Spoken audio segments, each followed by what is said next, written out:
Graça e paz do Senhor. E antes de começar essa aula, eu quero fazer uma oração, certo? Convidar o Espírito Santo para nos dirigir. Pai amado, Pai querido, nós te agradecemos por esse momento, por esse estudo tão rico da tua palavra. Te agradeço, Senhor, pelo privilégio, Pai, de poder ter ferramentas para estudar mais profundamente essa palavra, essa carta que o apóstolo Paulo nos deixou, ensinamentos tão profundos, Pai. Que seja o Senhor a nos conduzir. Abençoe esse estudo, me usa como instrumento, e que a tua palavra, Senhor, chegue aos corações dos irmãos, Pai, trazendo transformação de vida, amadurecimento espiritual, Pai, que é a tua vontade, Senhor. É o que eu oro e te agradeço, em nome santo de Jesus. Amém. Bom, então hoje nós vamos compartilhar sobre a carta aos Filipenses. É uma carta do apóstolo Paulo e é uma das cartas mais alegres do Novo Testamento, tanto que ele a todo momento nos exorta: alegrai-vos no Senhor, alegrai-vos. Então, é a carta da alegria. E o autor, né, nós sabemos que é o apóstolo Paulo, isso não tem dúvida, a maioria dos estudiosos concordam, mesmo porque, lendo a carta, nós vemos que ele usa muito o pronome pessoal, eu, e então não temos dúvidas que seja o apóstolo Paulo. E a carta é destinada aos cristãos em Filipos. E onde ele escreveu foi em Roma. Paulo escreveu essa carta em 62, provavelmente 61, 62 depois de Cristo, e o tema é Contentes em Cristo. E ele escreveu essa carta em Roma quando ele estava preso, na sua primeira prisão. E, juntamente com essa carta, ele escreveu também aos Efésios, Colossenses e Filemão. Então, uma carta escrita no presídio. E para entender a igreja de Filipos, como é que ela começou, a igreja de Filipos? Nós vamos ver lá em Atos 11:40, que durante a segunda viagem de Paulo, segunda viagem missionária, ele queria ir para a Ásia. E essa viagem, ele, na verdade, começou com Barnabé, mas eles tiveram desentendimento, então se separaram. Barnabé foi com o Marcos para um outro lado, e Paulo prosseguiu a viagem junto com Silas. E nós sabemos que aí ele chega em Listra, conhece Timóteo, e convida Timóteo, que é um cristão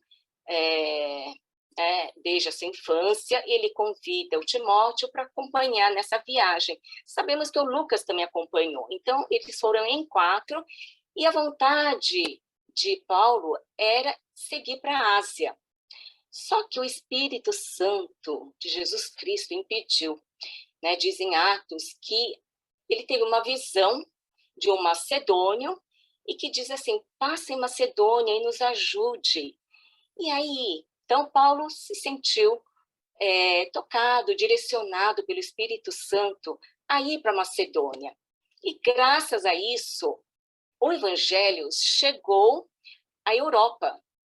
E quando ele foi para Macedônia, a região da Macedônia, o Paulo, ele sempre foi uma pessoa assim, muito sábia, muito prático, né? Ele tinha estratégia, ele era muito estratégico. Então, nós vemos que mesmo quando o Espírito Santo direciona, tal, muitas vezes nós temos que usar também do nosso bom senso, das nossas estratégias, né? E aí ele foi para Filipos, a cidade de Filipos. A cidade de Filipos era muito estratégico. Ele ficava na divisa entre a Europa e a Ásia, né? Entre o Ocidente e o Oriente. É uma porta de entrada para a Europa. E era uma cidade muito conhecida. Na verdade, era uma colônia romana.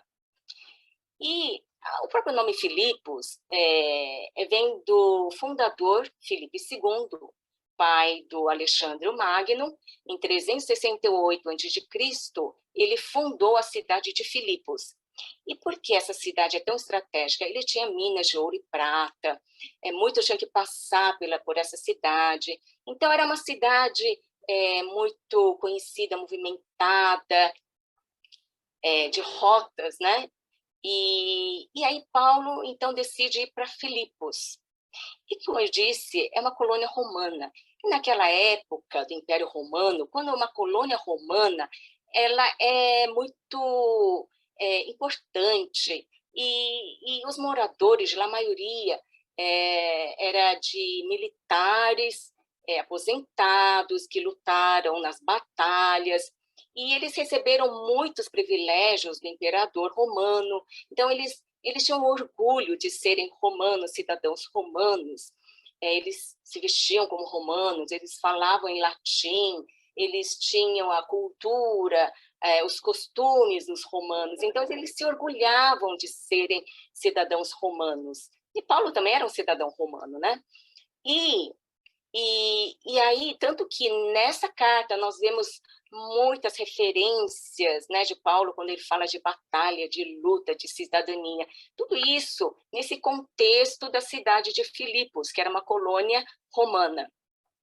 E quando Paulo chega em Filipos, ele encontra um grupo de mulheres junto a um rio, numa reunião de oração. E nesse grupo tinha uma mulher chamada Lídia. E Lídia era uma prosélito, convertida, era gentil convertido ao judaísmo. E a Lídia era, na verdade, de Tiatira, da Ásia. Então, ela era uma asiática. Só que ela morava na cidade de Filipos. Ela era uma empresária, né, de púrpura. Púrpura era uma substância muito rara, cara, que era encontrada no mar, no fundo do mar, e era usado para tingir, né, os tecidos de púrpura, tecidos usados pelos imperadores, governadores, pessoas importantes. Então, ela seria assim, uma grande empresária da época, devia ser muito rica. Então, lá ele, vamos dizer, né, de evangelização do apóstolo Paulo, a Lídia se converte. E assim que ela se converte, ela leva Paulo, né, e seus amigos à sua casa, quer hospedá-los, e lá começa uma igreja. E acontece que a gente sabe, né, estudando, né, nessa passagem de Atos, que tinha uma moça, que provavelmente ela era grega, não diz o nome, e ela tinha o espírito de adivinhação. Então, ela ia atrás do Paulo, dizendo, né, que Paulo era um homem de Deus, e não sei o quê, e chegou uma hora que Paulo pegou e expulsou esse espírito de adivinhação dessa moça, e tanto que ela foi salva, né? Ela foi libertada desse espírito. Provavelmente ela se converteu, a Bíblia não diz, mas nós podemos pensar que ela se converteu porque ela foi livre desse espírito. E ela era uma escrava, e seus senhores se irritaram com isso, porque perderam sua fonte de lucro. E com isso, eles denunciaram Paulo e colocaram Paulo numa prisão. Né? Diz a Bíblia que a prisão lá, a prisão mais, como é que eu vou dizer, mais funda, assim, que, né, era escondida, uma prisão que não era... tinha vários tipos de prisões. Então, esse era o mais fechado, uma prisão mais fechada. E diz, então, que nessa prisão, o Paulo, antes de ir para a prisão, eles foram açoitados, ele e o Silas foram açoitados, né, e foram colocados nessa prisão, e eles estavam presos pelas pernas e tudo mais, sofrendo, provavelmente muito sofrimento, né, com machucado e tudo mais. Só que a gente vê que mesmo o Espírito Santo guiando, mesmo sendo a vontade de Deus, que eles vão, né, fossem lá para evangelizar, mesmo assim, eles encontram dificuldades. Nós não somos imunes a dificuldades, mas mostra que Paulo e Silas começaram a louvar a Deus, a cantar louvores, e nisso houve um terremoto. A Bíblia diz que houve um terremoto, as portas se abriram, as prisões, né, foram abertos, e no dia seguinte, o guarda que era responsável, quando ele viu a cadeia lá toda escancarada, e a primeira atitude dele foi: pronto, eu estou morto, eu vou ser morto, porque eu sou responsável, e os presos provavelmente fugiram. Nós sabemos que esse terremoto é algo divino, foi Deus que mandou. E só que eles não saíram da prisão. Paulo e Silas permaneceram na prisão. E com isso, quando o guarda queria se matar, eles interviram, falando: não, nós estamos aqui, não se mate, não faça mal a si. E com isso, esse soldado, que era romano, ele se converte. Então, nós vemos aqui a conversão, que o evangelho universal, que foram convertidos a Lídia, que é da classe alta, o romano, que seria da classe média, e a moça grega, que seria a classe mais humilde. Então, o evangelho universal não tem distinção, ele é para todas as raças, todas as classes. E que coisa maravilhosa! E daí surgiu, então, a igreja de Filipos. E com o surgimento da igreja de Filipos, Paulo fundador, e isso foi, então, uns 10 anos antes dessa carta que Paulo escreveu. E depois, a partir daí, a igreja de Filipos sempre manteve uma relação de muita amizade, muito amor, fidelidade. Eles tinham o Paulo como pai espiritual e o Paulo tinha os filipenses como seus filhos espirituais. E sempre tiveram essa relação, essa amizade. E mais ainda, os filipenses sempre ajudaram Paulo com ajuda financeira, ofertas, mesmo quando Paulo foi para Tessalonicenses, né, e Corinto, sempre eles mandavam ajuda financeira, oferta para Paulo. Então, aqui está o contexto, né, e por que Paulo escreveu, então, essa carta aos filipenses. Então, o propósito da carta é agradecer aos filipenses pela oferta, porque nessa época, o Epafrodito, que era um irmão de Filipos, ele foi enviado pela igreja para levar uma oferta para Paulo em Roma, na cadeia. Então, ele está agradecendo, aí ele quer relatar das suas circunstâncias, o que está acontecendo comigo aqui na cadeia, na prisão. E ele quer também encorajar os filipenses, porque com certeza Epafrodito levou notícias lá da igreja de Filipos, e que eles estão passando por problemas, né, na igreja. E aí Paulo também quer exortá-los à humildade, unidade, quer recomendar Timóteo. Timóteo, nessa época, estava com Paulo.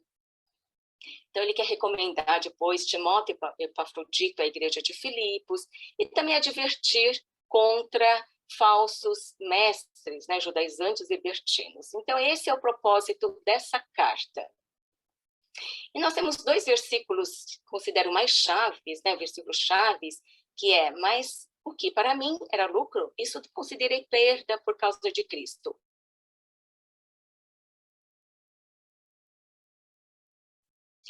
E aqui nós temos o esboço dessa carta, né? Não vou me ater muito aqui. E agora vamos entrar, então, no capítulo 1. E aqui, Paulo começa a carta, como em todas as cartas, ele saúda os irmãos em Cristo, ele diz que é Paulo e Timóteo, e os servos de Cristo Jesus. Tem versão que ele fala que eles são escravos. Né? Escravos por quê? Porque escravo não tem vontade própria. Escravo faz o que o seu senhor manda. E aqui Paulo mostra que ele não vive para ele vive para o senhor dele. Então, ele é o escravo. E ele fala, ele deseja, então ele cumprimenta todos os santos da igreja, todos os santos que não são santos, assim dizemos, mas santos porque são salvos em Cristo Jesus e são separados para servir a Deus. Então, são todos os cristãos, são santos. E aí ele fala que, inclusive, os bispos e diáconos que vivem em Filipos. E é a primeira vez, assim, que ele fala, nessa saudação dele. Em outras cartas não vê isso, muito provavelmente porque tinha desavenças entre os que estavam servindo na igreja. Então, aqui ele, né, especialmente para os bispos e diáconos. E aqui, então, ele saúda, e ele, nessa carta ele não fala que ele é o apóstolo, porque já sabem da autoridade, já conheciam Paulo de muito tempo, já conhecia a autoridade, ele não precisava reafirmar sua autoridade como apóstolo, né? E aqui, então, Paulo, ele vai exortar a perseverar. E aí ele começa, ele dando graças, dizendo que ele toda vez ele lembra os filipenses com muita alegria, e ele agradece a Deus pelas vidas dos filipenses, e toda vez ele ora por eles. E isso é interessante, porque nós temos que aprender aqui que nós precisamos orar pelos nossos irmãos, por aqueles, né, que nós discipulamos, nós cuidamos, mesmo sabendo que Deus cuida de tudo, nós temos que orar por eles. Então aqui ele fala, eu oro com alegria por vocês, nas minhas orações eu estou sempre lembrando de vocês, e ele fala que agradece a Deus porque eles foram os que sempre ajudaram Paulo desde o início. Desde o início é quando ele fundou aquela igreja. Então, desde o início, eles sempre ajudaram Paulo com suas ofertas. Nenhuma outra igreja ajudou Paulo dessa forma, só a igreja de Filipos que ofertava. E que eles eram participantes, né?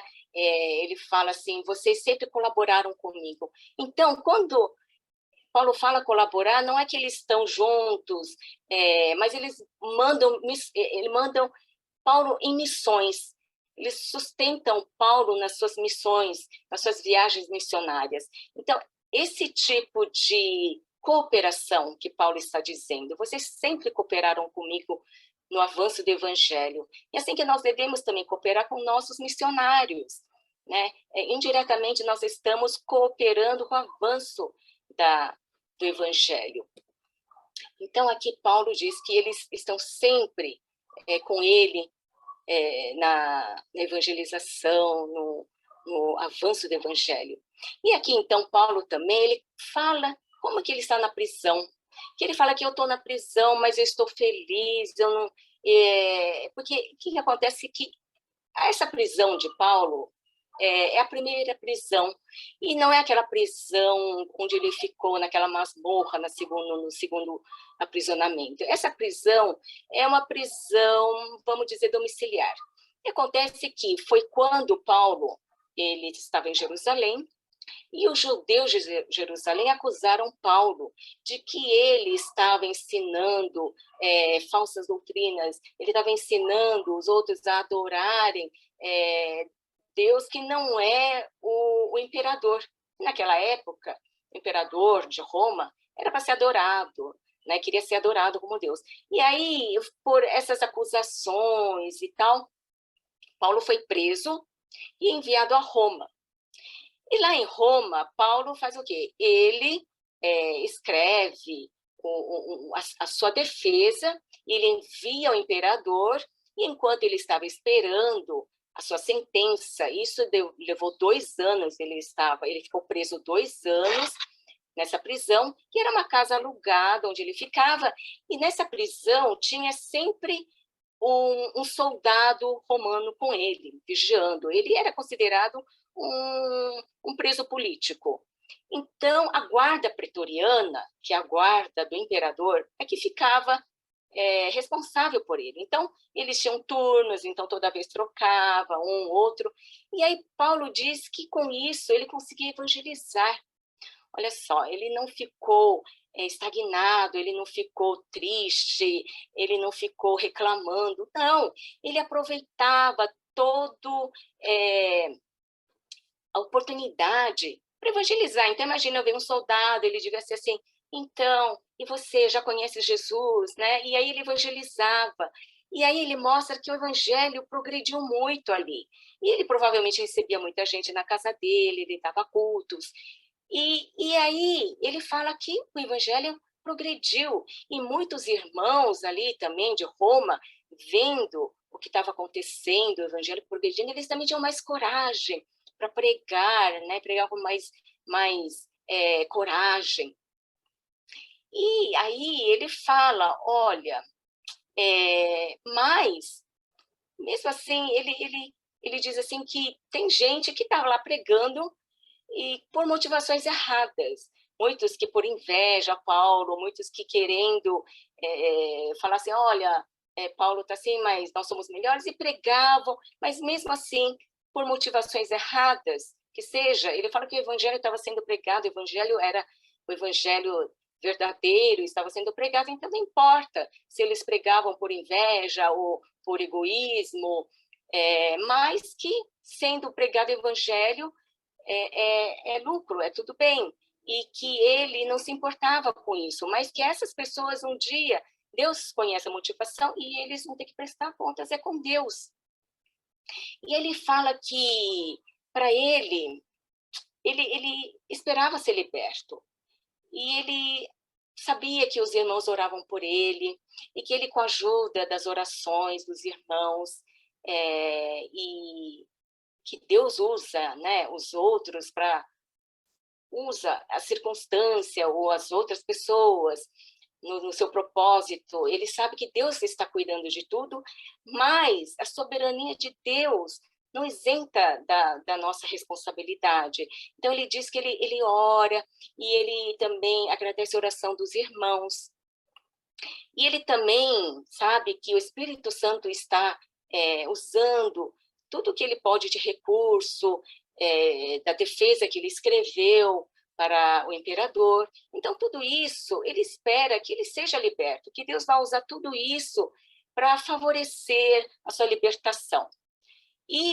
Mas que tudo bem, se ele morrer, é lucro, né? Porque ele fala que o viver para ele é Cristo, e que todas essas coisas aqui, nesse mundo, para ele, já não é vantagem nenhuma, que se ele morrer agora, ele ia encontrar Jesus, ele ia ficar com Jesus. E ele, então, para ele é lucro, né? E aqui ele nos ensina o quê? Que quando nós morrermos, nós vamos para o céu, e a primeira coisa que nós vamos é encontrar Jesus. Nós não vamos ter aquele corpo glorificado ainda, mas nós vamos estar com Jesus esperando a nossa ressurreição, né? Aqui tem um ensinamento. Então, que para ele morrer é lucro.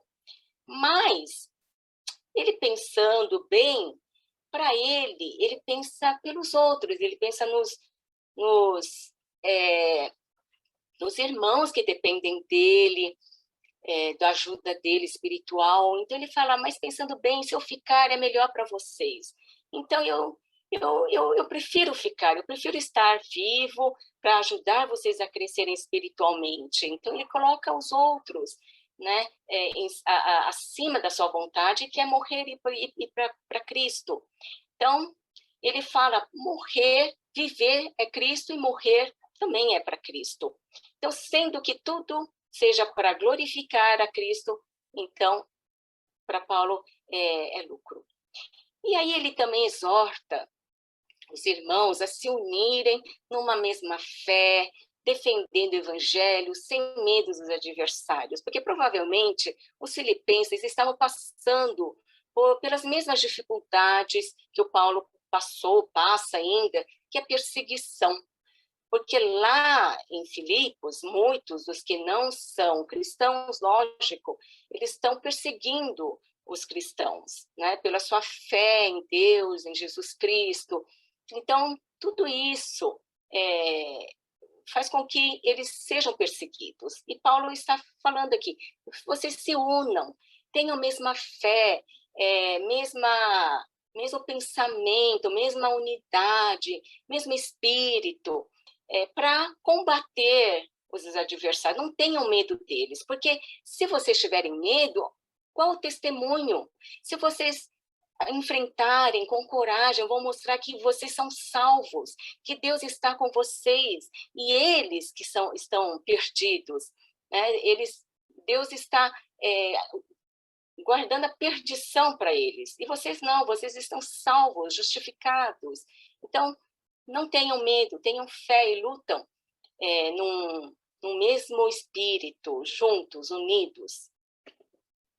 Bom, e aqui dito no capítulo 2, e ele fala assim: olha, e eu vi que vocês têm muito amor, que vocês têm muita compaixão, que vocês têm a comunhão do teu Espírito Santo, e eu fico muito feliz, eu estou muito alegre, mas dêem mais um passo, me façam mais feliz ainda, né? E o que vai me fazer mais feliz? É vocês seguir o exemplo de Jesus. E aqui nesse capítulo nós vamos ver o trecho do mais ensinamento.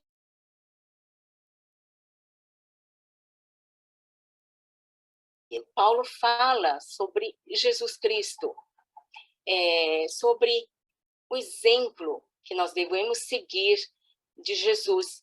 Por quê? Porque Jesus é Deus. Ele fala Deus, ele é Deus, desde sempre existiu. E por causa do amor que teve por nós, Jesus, ele não se apegou ao seu privilégio de ser Deus. Ele não considerou que isso é importante, que ele deva se apegar à glória, né, o privilégio. Não, o que Jesus fez? Jesus se esvaziou, né? Esvaziou da sua glória, não da sua divindade, mas se esvaziou da sua glória, do seu poder, dos seus privilégios de ser Deus, e ele se humilhou. E aqui nós temos uma composição de um hino, do versículo 6 ao 9, né? E 3 versículos vão tratar dessa humilhação, desse esvaziamento de Jesus, que ele se esvaziou de si, ele deixou toda a sua glória, e ele se transformou em homem, certo? Não é que ele deixou de ser Deus, mas ele acrescentou à sua divindade a natureza humana. Então ele se rebaixou, ele se humilhou, e aí ele sofreu, ele morreu uma morte vergonhosa, morte de cruz, tudo isso por amor a nós. Ele se esvaziou por nós. E aí, o que aconteceu? Que Deus o exaltou. Aí, mais os outros 3 versículos, ele trata da exaltação que Deus deu a Jesus e colocou o nome acima de todo nome, né? Ele cita Kyrios, né? Que Jesus agora é o Senhor, e que todo joelho um dia se dobrará, toda língua confessará que Senhor Jesus, que Jesus Cristo é o Senhor. Os salvos e os incrédulos, não importa, todos eles vão se ajoelhar e vão proclamar o nome do Senhor Jesus. Vai ser exaltado o nome acima de todo nome. Então, aqui ele fala, vocês têm que seguir esse exemplo. Por quê? Porque eles estavam passando por uma situação de divisão dentro da igreja. Então, ele está falando, você tem que se esvaziar de si, do seu egoísmo, do seu orgulho, que são as raízes da divisão. Então, qual que é o segredo? O segredo é seguir Jesus, é seguir o exemplo de Jesus, de ser esvaziado do próprio orgulho, do próprio egoísmo, né? do que você quer, da sua vontade, porque Jesus, ele obedeceu, ele não reclamou, ele obedeceu a Deus, tão diferente do povo de Israel que só reclamava, murmurava. Jesus não, ele obedeceu e morreu a morte da cruz. E aqui, então, Paulo também, ele exorta os filipenses a desenvolver a salvação, né? E ele fala, eu sei que vocês já são salvos, e isso porque é Deus que fez tudo isso, é Deus, vocês foram salvos, mas agora vocês têm que desenvolver a salvação, porque nós sabemos, nós já estudamos em Romanos, que a salvação não é um ato único, a justificação, sim, é um ato único de Deus para nos livrar da culpa do pecado. Você precisa ser só justificado uma vez justificado pela fé, né? Você é salvo, mas você está sendo salvo também. E desenvolver a salvação é aqui a santificação. Então, a santificação é um processo, não é de um dia para o outro. Então, Paulo está falando aqui, porque eu sei que vocês são salvos, vocês foram justificados, vocês creram, vocês são salvos. Mas agora, vocês precisam desenvolver. E quem faz, quem chama, é Deus, porque Deus é que efetua o querer e o fazer em vocês. Então, nós entendemos que Deus é que coloca em nós esse querer, e Ele que nos ajuda, porque nós, por nós mesmos, a gente não consegue desenvolver a salvação. Nós não conseguimos nos santificar. E ele fala, vocês têm que desenvolver essa salvação com temor e tremor. Por que tremor? Porque se Deus quer isso para nós, e nós temos a consciência de que Deus quer, mas nós resistimos porque nossa natureza faz com que a gente queira buscar as coisas carnais, as coisas deste mundo. Então, nossa carne resiste à santificação. Ele sabe disso, nossa carne resiste, mas é Deus que está efetuando. Então, nós temos que querer isso. É nossa responsabilidade querer desenvolver a nossa salvação, querer chegar a essa perfeição como Cristo. É isso que Deus quer. Deus nos salva, Deus nos dá a salvação só para sermos salvos e ter a vida eterna com Ele. Sim, Deus nos salva para isso, mas o maior propósito de Deus é nos desenvolver, é nos santificar, nos tornar perfeitos como seu Filho, como Jesus Cristo.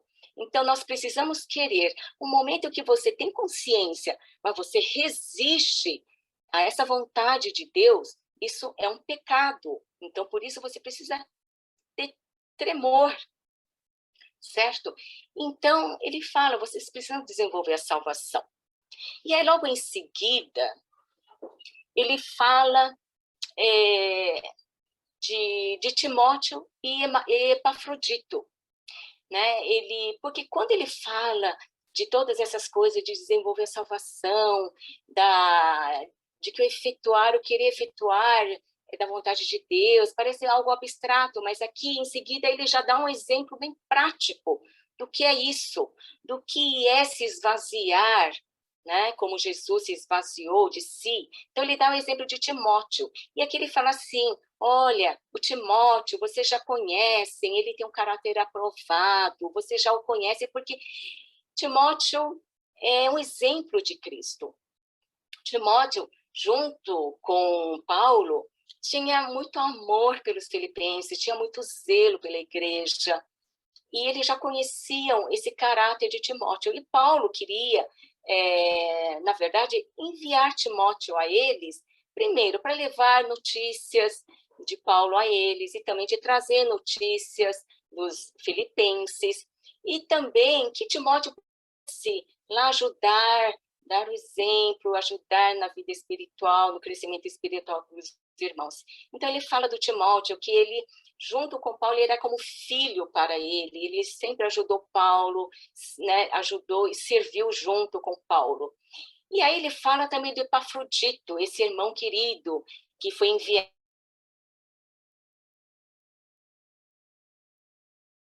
Filipos até Roma, é mais ou menos 1.300 e poucos quilômetros. Então, naquela época, a distância era muito grande.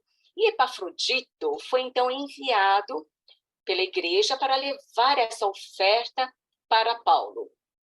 Então, imaginamos que ele passou por muitas dificuldades e tal.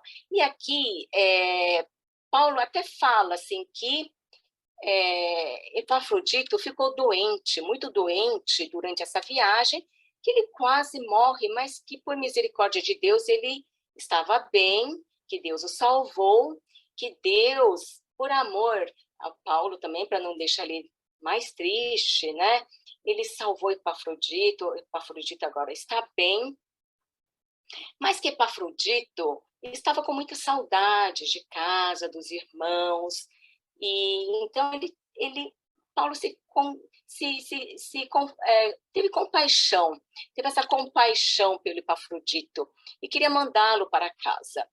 Na verdade, Paulo precisava muito de Epafrodito, né? Lá, Epafrodito, ele, junto com Paulo, ele servia uma espécie de secretário, auxiliava, ajudava. Mas Paulo colocou a necessidade desse irmão acima da sua própria necessidade. Então ele fala, a minha vontade é mandar logo ele para casa, para ficar com vocês, mas eu quero que vocês o recebam com muita alegria. Porque Paulo quis dizer assim, ele é um exemplo, ele se esvaziou, ele por amor ao Evangelho, a Cristo, ele quase perdeu sua vida. E então vocês o recebam, porque não é porque ele não quer, ele está desertando, né, dessa missão, mas é porque eu acho que é melhor ele ir, ele vai, né, e ele também está preocupado que vocês estão preocupados com ele, olha só, né? O amor cristão é isso, é colocar esse no lugar do outro, o que o outro está sentindo, o outro está sofrendo por minha causa. Então, é isso que o Paulo está dizendo aqui e dando exemplo de vida de Cristo nesses irmãos, Timóteo e Epafrodito. E aí, aqui no capítulo 3, aí Paulo fala, então, eu agradeço com muita alegria que vocês, pela oferta de vocês, e vocês para mim é uma coroa, né, de recompensa, que coisa bonita, né? Que os filipenses eram a coroa de recompensa dele. E aí, logo em seguida, Paulo fala assim, cuidado com esses cães, né? Muito interessante isso. E, de repente ele muda de assunto. Pode ser que provavelmente ele estava escrevendo tal, e veio essa notícia dos falsos mestres, e aí ele, né, logo em seguida, ele começa a escrever sobre isso. E o que ele quer dizer aqui é o seguinte, ele fala do verdadeiro Israel. O que ele está dizendo é que lá na igreja de Filipos estava com um problema de falsos mestres, falsos ensinamentos, e isso estava prejudicando a igreja. E aqui ele fala dos cães, ele usa o cão para se referir aos judaizantes, aos judeus, né, convertidos, mas que diziam que para ter a salvação, né, era preciso seguir a lei judaica. Então, é totalmente contra o ensinamento de Paulo. Então, esses judaizantes, na verdade, sempre perseguiram Paulo. Então, o que acontece? Eles eram itinerários, porque na igreja de Filipos, como não tem muito judeu, lá provavelmente não tinha sinagoga. Então, eram judeus itinerantes, que onde Paulo ia, eles iam atrás para atrapalhar a Paulo, para dizer que o evangelho de Paulo não era suficiente para a salvação, que para você ser um verdadeiro, né, para ser verdadeiramente salvo, você precisa primeiro se tornar um judeu, porque o judeu era um povo escolhido por Deus, que tinha o verdadeiro selo do povo de Deus, que era a circuncisão. Então, eles pregavam essa doutrina, que você precisa de obras para ser salvo, que é totalmente contrário ao verdadeiro evangelho, que é a justificação pela fé, não pelas obras. Mas os judaizantes, eles diziam que não, você precisa se tornar um judeu para ser salvo. Então, você precisa seguir a lei de Moisés, cumprir a dieta religiosa, o calendário religioso, e, acima de tudo, a circuncisão, e guardar o sábado e tudo mais. E Paulo, então, aqui ele usa esse cães, que cães no Antigo Testamento, também no Novo, para os judeus, era um animal muito imundo. E aí se referiam aos gentios. E aqui, ao inverso, Paulo, então, se está referindo a eles, porque eles eram contra o verdadeiro evangelho. E aí Paulo trata eles com muita ira, porque era era algo muito grave você desviar alguém da salvação eterna. Então, Paulo fala assim, olha, eles estão dizendo que é circuncisão, nós somos os verdadeiros, nós somos a verdadeira circuncisão, porque nós adoramos em espírito, nós temos a circuncisão no nosso coração. E aí ele fala, já que você está falando de circuncisão, então eu mais sou um verdadeiro exemplo disso. Eu sou israelita, eu sou hebreu dos hebreus, eu sou da linhagem dos benjamitas, né, da tribo de Benjamim. Eu fui circuncidado aos 8 anos. Então, aqui ele fala todo o seu currículo, né, seu pedigree, e ele fala que isso não vale nada, que a verdadeira circuncisão está no coração, né? E aqui ele fala, olha, o que eu estou perseguindo aqui, o meu alvo é buscar a perfeição em Cristo Jesus. Eu deixei tudo para trás, tudo que eu achava que era importante, tudo que eu achava que tinha valor, eu deixei para trás.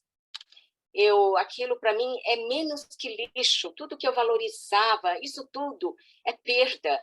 E agora eu vou atrás do alvo. E o alvo é a perfeição em Cristo Jesus. E vocês também devem buscar esse alvo. E é o quê? É deixar tudo para trás. Né? Não é que ele esqueceu dos seus pecados, mas ele foi perdoado. E isso não deve atrapalhar a sua busca, o seu alvo, que é a perfeição, a santificação. E isso não de uma hora para outra. É um avanço diário. E então aqui ele exorta todos a buscar essa perfeição. E aí aqui ele vai falar também dos inimigos da cruz, dos falsos obreiros. E aqui ele trata de uma outra categoria dos falsos mestres, que são os libertinos. E por que são inimigos da cruz? Porque eles pregam contra a mensagem da cruz. Os libertinos eram gentios e provavelmente eram de dentro da igreja, enquanto que os judaizantes eram de fora da igreja, atacando a igreja. Esses libertinos, muito provavelmente, eram os gentios cristãos dentro da igreja, mas que, na verdade, não têm a verdadeira salvação. Então, aqui, eles são inimigos da cruz porque eles não querem crucificar a própria carne.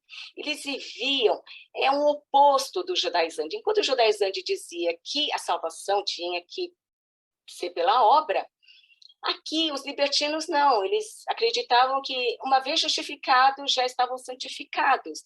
Então, já que não é pela obra, então eu posso fazer, porque é tudo pela graça mesmo, então eu posso viver como eu quero. Eles viviam buscando os prazeres da carne, os prazeres deste mundo. E aqui nós temos, então, também um exemplo, né? Um lado é legalista. Então, na nossa igreja, será que nós também não temos esse problema de achar que pela obra, muitas vezes nós pensamos, eu vou ao culto todo domingo, eu faço muitas obras na igreja, eu me batizei, ou achando que todas essas coisas agregam e vão trazer salvação. Ou então outros que falam, não, é pela graça, então eu posso fazer tudo, eu vivo da forma que eu quero. E aqui a Bíblia fala que que o Deus deles é o ventre deles, né? É o prazer do corpo deles, que eles viviam como eles querem, eles viviam buscando os prazeres da vida. Então, e ao invés de se envergonharem, eles se vangloriavam disso, mostrando suas posses, o que eles faziam. E hoje em dia nós vemos muitos cristãos fazendo isso, se vangloriando no Instagram e tal, mostrando tudo que eles têm, o que eles podem fazer. Então, é isso que Paulo está condenando. Esse ser inimigo da cruz. Né? Então, Paulo fala aqui, vocês tomem cuidado com eles, não imitem as suas condutas, certo? E então, aqui, Paulo também chega aqui, ele vai então para as exortações finais. E aqui ele fala da Evódia e da Sintique. que são duas irmãs que estão brigadas na igreja de Filipos. Muito provavelmente por causa disso, por orgulho, por egoísmo, discórdias, né? Então, Paulo fala, cuidado, porque isso pode dividir a igreja.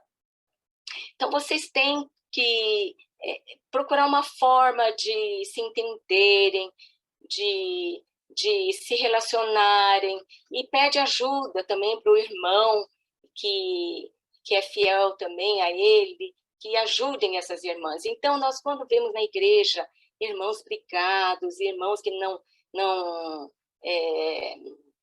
né, por algum motivo, muitas vezes até não servir, uma pensa de uma forma, outra de outra, e aí nós temos que ajudar. Por isso que Paulo fala, vocês têm que ser que nem Cristo, se esvaziar de si, porque quando você se esvazia, você põe o outro em mais alta conta que você vai honrar o outro, e usar essa diferença para acrescentar, certo? Para unir a igreja.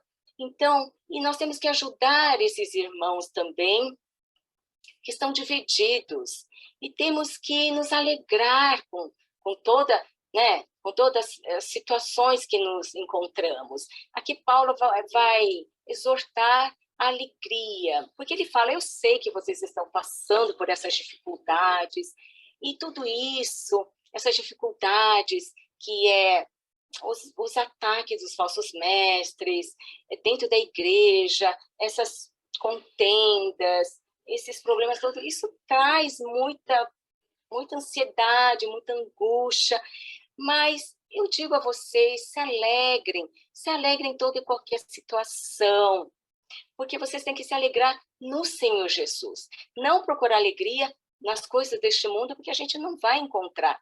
Quando nós temos esses problemas todos acontecendo no nosso meio, na nossa igreja, no nosso país, é difícil encontrarmos alegria, porque a alegria desse mundo a gente não vai conseguir encontrar, mas é no Senhor, ele diz, é no Senhor. E aqui ele fala, ele ensina, mas como? Né? Não fiquem ansiosos por coisa alguma. Aqui nós temos uma das passagens mais conhecidas por nós cristãos, né? Onde fala, não andeis ansiosos por coisa alguma, mas antes, levem isso a Deus, para o conhecimento de Deus, com oração, com súplicas e ações de graça. E assim, a paz de Deus, que o mundo não conhece, não consegue te dar, essa paz Deus vai te dar, e o Deus da paz vai estar com você.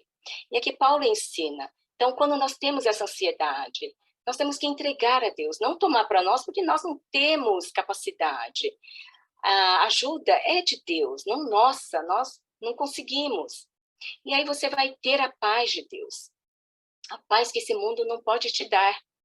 E outra coisa, não pense em coisas ruins, você tem que encher os seus pensamentos com coisas que te edificam, né? E aqui outra passagem que ele fala que tudo, não vivam preocupados, mas em vez disso, né, orem pedindo a Deus, e também enchem a tua mente com tudo que é nobre, né, que fala, concentre-se em tudo que é verdadeiro, tudo que é correto, é nobre, é amável, admirável, que vocês encham tuas mentes com coisas edificantes, e aí sim, vocês vão experimentar a paz de Deus. E aí ele fala também do contentamento, que ele aprendeu a ser contente. E antes disso, na verdade, ele agradece muito aos irmãos filipenses pelo envio da oferta, que agora ele está muito suprido, mas que ele não quer dizer que, olha, eu estou agradecendo, mas não quer dizer que eu quero que vocês me mandem mais. Não, porque, na verdade, Paulo tinha essa fama, né? De ser mercenário, de querer abrir igrejas para ganhar ofertas, dinheiro. Então, Paulo era muito mal falado, era muito mal interpretado. Então, aqui Paulo ele também tem ele faz essas ressalvas, né? E ele fala, não é porque eu quero que vocês mandem mais, não, porque, na verdade, eu aprendi a ser contente no pouco, no muito, na fartura, na pobreza. Então, eu aprendi a ser contente. E eu aprendi o segredo, né? O segredo. E qual o segredo? O segredo é que tudo posso naquele que me fortalece, que é Jesus Cristo. E tudo aqui, tudo posso, nós temos que tomar cuidado, porque hoje em dia as igrejas, né, que pregam a doutrina da prosperidade, falam tudo você pode ter tudo que você quer um carro, você quer um, um emprego, você quer uma casa, você quer um monte de coisa que você pode, né? Você pode tudo. Mas esse tudo que Paulo está dizendo é isso, é o que ele falou anteriormente, é tudo, é na pobreza, na fartura, na falta, né? Tudo posso. Porque é Jesus que o sustenta. E o contentamento é o segredo, porque quando você está contente, você vai deixar de cobiçar as coisas dos outros. Se você está contente com o que você tem, você não vai querer o emprego que outro tem, o marido que outro tem, a esposa que outro tem, né? Você não vai querer porque você está contente, feliz com o que você tem. E esse é o segredo. E aí ele parte, né, para momentos finais de saudações, e ele fala que transmite, aliás, na verdade, eu esqueci de falar que o segredo é que também que tudo, né, que Paulo fala, tudo é convertido para a glória de Deus, tudo. Ele aprendeu a ser alegre em todas as circunstâncias, porque ele sabe que tudo é para a glória de Deus. E nas saudações ele fala que os irmãos aqui enviam saudações aos santos de Filipos, e ele fala, inclusive, da casa de César aqui, né? Os da casa de César. Isso mostra que muitos dos soldados pretorianos lá foram convertidos, né? A casa de César, os romanos foram convertidos. E aí ele parte para a bênção final, ele dá graças a Jesus Cristo, né? Pela vida dos irmãos, e abençoa. E chegamos, então, ao final dessa carta, e é isso que eu tenho para compartilhar com vocês, tá bom? Espero que vocês sejam abençoados, assim como eu fui muito abençoada com esse estudo dessa carta, e que possamos realmente praticar, seguir o exemplo de Paulo, né? Ele fala para seguir o exemplo dele, por quê? Porque ele segue o exemplo de Cristo, e nós possamos seguir o exemplo de nos esvaziarmos, de colocarmos o outro, né, acima de nós, e assim que conseguimos a unidade e o progresso, né, da vida espiritual na igreja. Que Deus abençoe a todos, e é isso.